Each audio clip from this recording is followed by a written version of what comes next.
Tom, these are yours? Yeah, they're mine. Oh, Tom, how could you? Like all too many of his contemporaries, Tom is experimenting with something he knows little about which too little is known by anyone. Marijuana. It's a scene which must have times, in countless ways, all equally heartbreaking. The father-son confrontation. Mom smokes like a chimney. And you have a drink every day and smoke too. It's not the same. Why not? It's easy for you to stand there with a cigarette in one hand and a drink in another and tell us not to blow pot. Have you really considered all the consequences? There's not a shred of evidence that marijuana is any worse than nicotine or alcohol. You can get cancer. Your liver can rot away. Well, you're right. You rather look down on my generation for getting hung up on smoking and drinking, knowing it's bad for us. You think we're stupid. Maybe you're right. But does that make your generation so all-fired smart for getting hung up on grass? You can be harmed by that, too. Or do you have double standards when it comes to our smoking and drinking and your blowing pot? Pot isn't bad for you. Oh, isn't it? How do you know?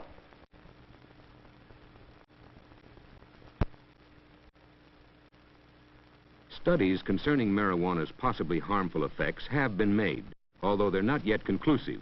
But some facts are known. Some effects have been established.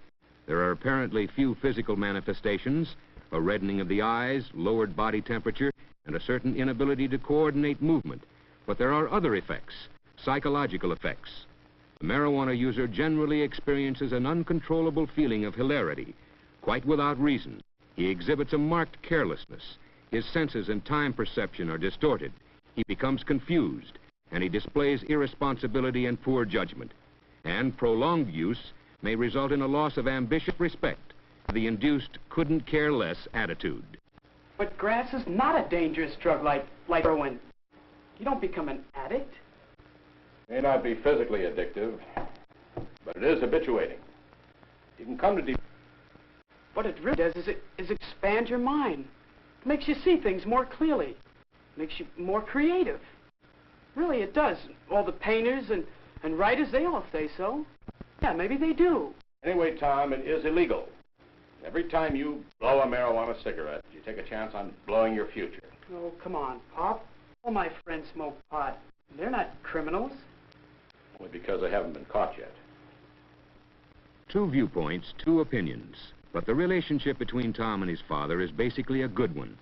Tom's father believes in his son, and he challenges him, find out the actual facts about smoking grass, the pros and cons, fair and square. Don't hear only what you want to hear.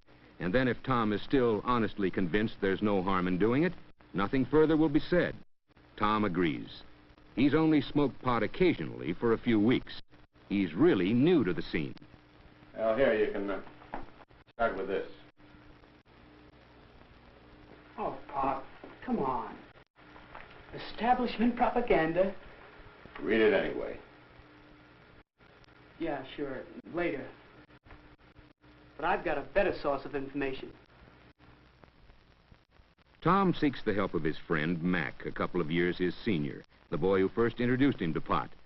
Mac thinks Tom's project is real square, but he agrees to get him all the dope.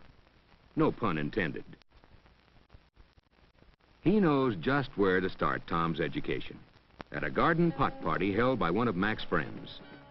Smoking grass is a private affair and doesn't harm anybody, he's told. It's a groovy way of relaxing, opening your senses. Tom is most interested in what he sees. These people, most of them college students, are bright and well-adjusted, very sure of themselves and their ability to handle anything. Obviously, they are all able to blow pot occasionally without ill effects. Well, almost all of them. Pot doesn't have the toxic effects of cigarettes, he's told, and it doesn't lead to the excesses of behavior that alcohol does. Ability to coordinate movement. The negative effects of smoking grass are exaggerated. All it is a neat way to dispel the problems of the day for a little while. Uncontrollable hilarity without reason. Mac has managed to get himself stoned. He has a great idea. He'll take Tom to see someone who can give him the real lowdown, a true expert on the grass scene.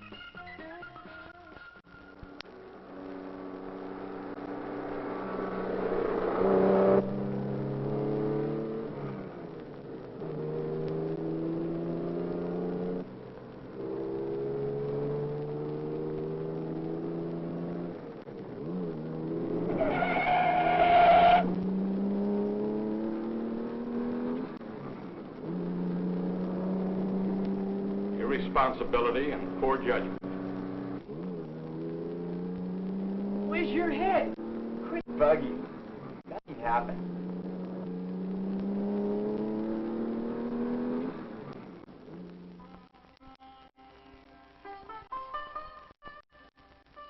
Mac takes Tom to a psychedelic shop, a head shop. The place is something else, out of sight. A pot smoker's supermarket, a psychedelicatessen. It's run by a man named Harry. Harry is a real veteran of the grass scene, and he gives Tom the word. He's very persuasive. Everyone, but everyone's on grass. All the big ones, of course. The best writers, the best musicians, the best... It's definitely the scene. Tom is impressed with the imaginative, creative posters displayed on the wall.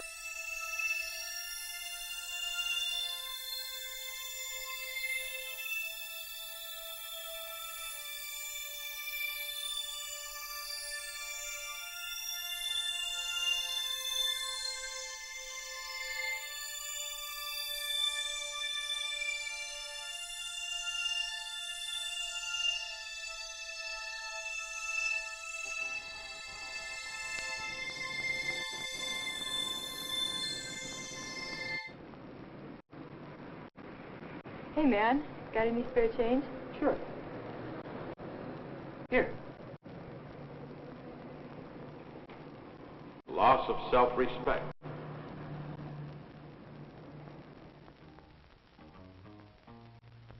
Waco, the artist, is pleased and flattered at the visit and lights up a joint in honor of his visitors. Sure, he blows pot. Has been for years. It's great, man. Enhances the senses, opens your mind, stimulates real creativity. Those conventional posters of the old days were just so much junk, Waco tells them. His real inspirations come to him now when he's stoned on grass. This new work, now that's out of sight.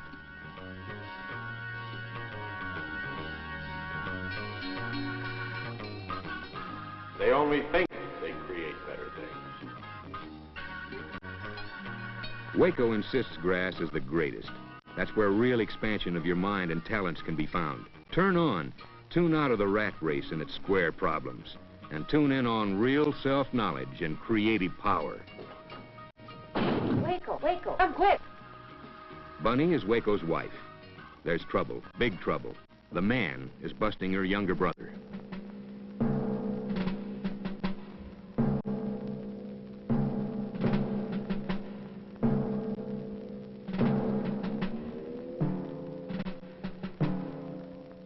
It's grass, all right. Bunny's brother, Jim, had been observed getting it from a known dealer. The officers caught up with him and placed him under arrest. It's still illegal. You take a chance of blowing your whole future.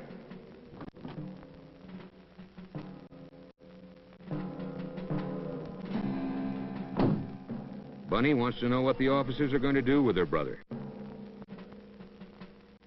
The officer explains that Jim and the evidence found will be taken to the police station. She can get all further information there. Tom is impressed with the calm efficiency of the officers and the compassion they show for Bunny. They never lose their cool, even in the face of verbal abuse hurled at them by some of the onlookers.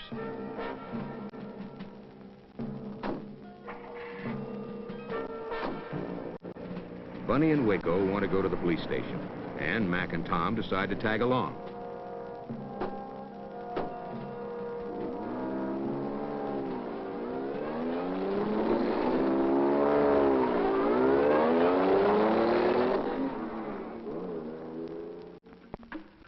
At the police station, While Waco's talking to the desk sergeant, Bunny's worrying about her brother.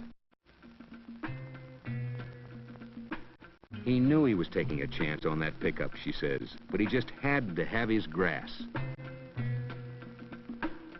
Not physically addictive, but habituating. You get to depend on it psychologically. Tom wants to think, so many thoughts are crowding his mind.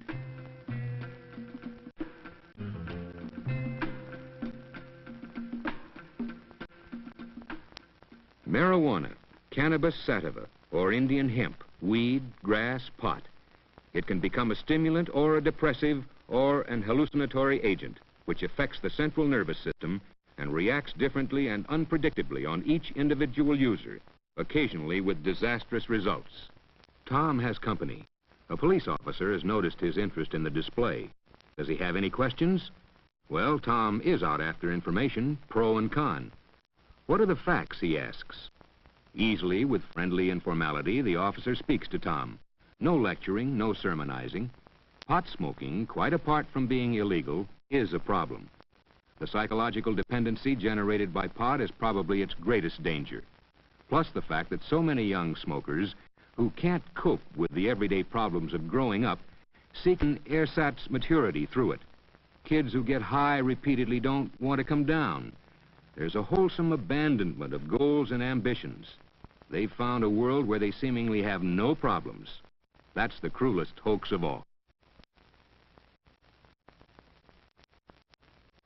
Smoking marijuana all too often leads to the use of more dangerous stuff. Take it from one who runs into the young victims of just that every day. Users tend to stick with other users and addicts who can easily get them on harder stuff. Every user is a potential dealer. Some 95% of all heroin addicts started with pot. Not every pot smoker goes on to heroin, of course.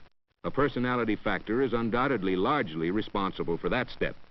Very likely the same personality factor which turned the user on to pot. Yes, organized crime is involved in pushing marijuana. After all, it may well be a first step to real addiction, where the big money is.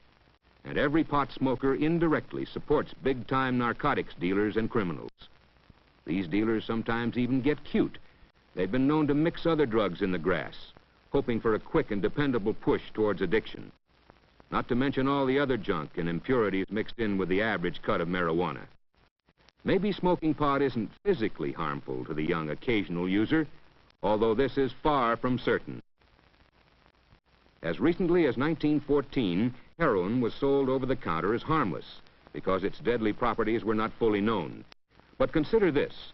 Both alcohol used in excess and marijuana are equally capable of producing erratic behavior and dependency. Maybe there is a similarity between the social drinker and the pot smoker, yet it's not quite the same. The daily drink may not be the best thing in the world, but a man who takes a drink after his day is done has worked. He has achieved, he has coped, and he wants to relax. Not so the teenage user. He deliberately seeks to tune out, cop out. He uses his grass as a mental crutch because he fears to stand on his own. He may never learn to cope with the inevitable everyday problems of living. He may well become one of the left-behind generation. Does smoking grass lead to crime? It can, quite easily, as can any driving need when the one possessed by it is without the means to satisfy it. And legalizing the use of marijuana is not the answer. Of the over 130 member nations of the World Health Organization, not one is for such a step. One nation did try it, with such dire results to its societal welfare within a few years that the permissive stand was diametrically reversed, and today the death penalty is imposed for mere possession. In the United States, a less harsh, more realistic legal attitude than exists might be the answer. But in the end, smoking marijuana to blow your mind is like throwing sand in a delicate machine and hoping nothing goes wrong. Mac has had enough of the gloomy scene. He's itching to split. It's getting late. Tom still got to see where it's at.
It may be a first step.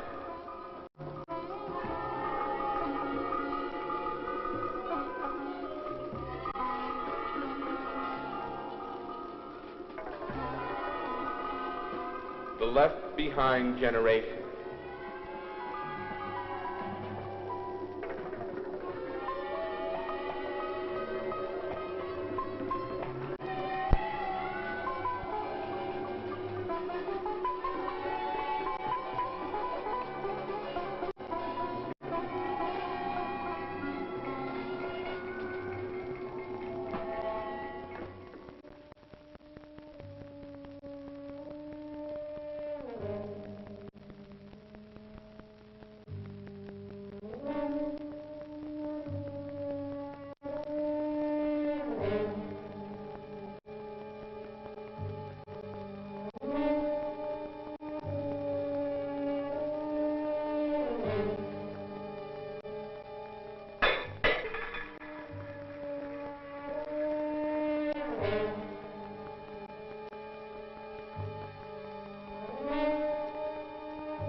It can lead to crime. You look like you've got bread, man. Give.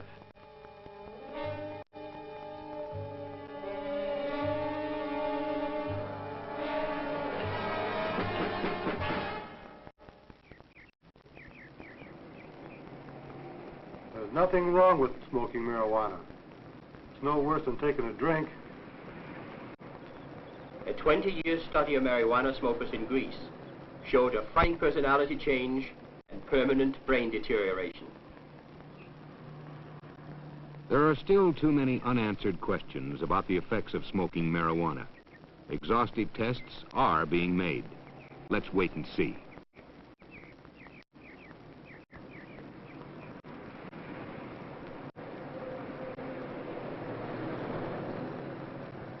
Man, you look uptight. You need a little grass. No. On the house. No thanks.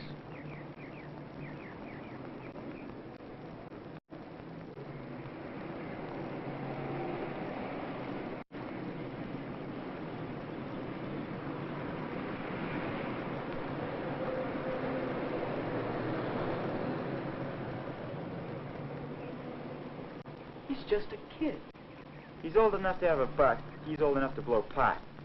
Easy money, man.